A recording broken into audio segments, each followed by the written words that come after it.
So అంటే ఇప్పుడు మీరు కాస్మెటిక్ సర్జన్. సో ట్రాన్స్ప్లాంటేషన్ అంటే హెయిర్ ట్రాన్స్ప్లాంటేషన్ అంటే ఏంటి, అసలు అది ఎలా చేస్తారు? హెయిర్ ట్రాన్స్ప్లాంట్ అంటే పేరులోనే ఉందండి. ఓకే. హెయిర్ని ట్రాన్స్ప్లాంట్ చేస్తాం. ఓకే. ట్రాన్స్ప్లాంట్ అంటే ఏంటంటే ఇక్కడి నుంచి వెనకాల నుంచి హెయిర్ తీసి ముందు పెడతాం. Okay. So this is called hair transplantation, సింపుల్గా చెప్పాలి అంటే. ఓకే. అదేంటండి మీరు పెట్టిన హెయిర్ ఊడిపోదా అనొచ్చు.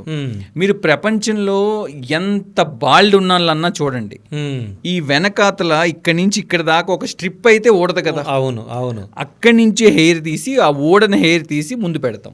Okay. This is hair transplantation. ఇందులో డిఫరెంట్ టెక్నిక్స్ ఉన్నాయి, different techniques of hair transplantation. Okay.